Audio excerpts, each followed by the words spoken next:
How worried should you be when something gets slapped with the label "probably causes cancer"? It's a classification that makes for easy headlines, as chemicals that were previously thought to be not so bad are outed as seemingly potential killers.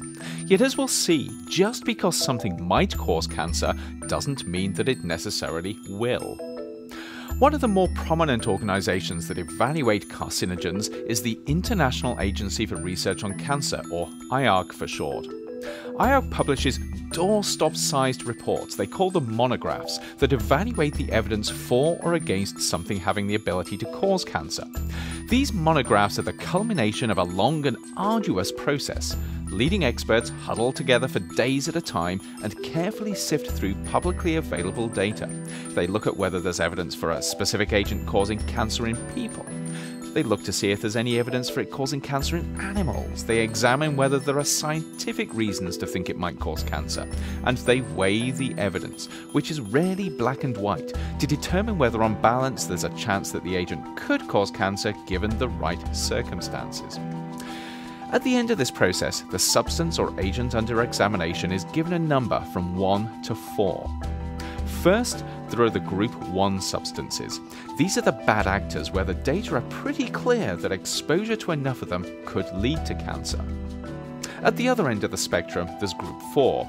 This is where they put the stuff where the balance of evidence suggests that they don't cause cancer. Just above this is Group 3.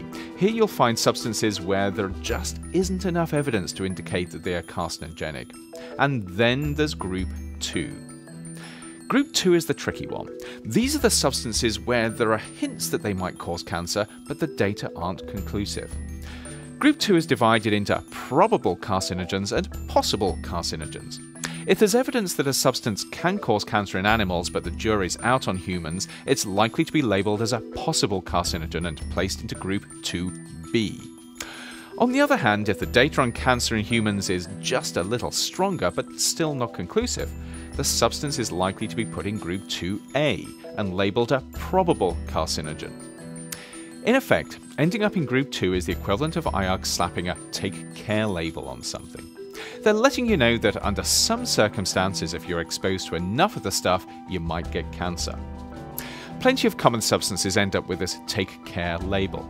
Eat fried food, for instance, and you're probably ingesting acrylamide, an IARC probable carcinogen. Spray your weeds with the herbicide Roundup, and you're using the IARC labeled probable carcinogen glyphosate.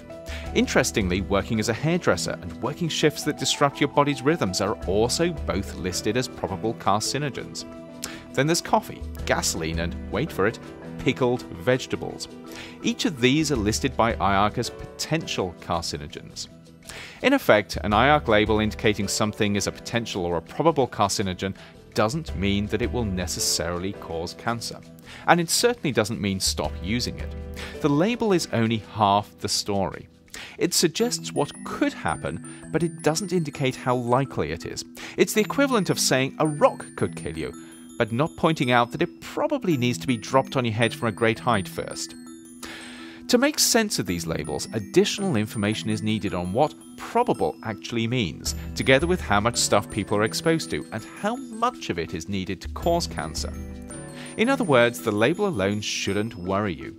We're exposed all the time to substances that may cause cancer, that's unavoidable, but neither should IARC labels be taken lightly. They indicate what might be a problem. The real challenge, and this is where risk assessment comes in, is working out how to prevent that might be from turning into an is, either by keeping exposures to safe levels, replacing the substance with something less harmful, or getting rid of it altogether. That, though, is a decision that needs more information than just the IARC assessment can provide.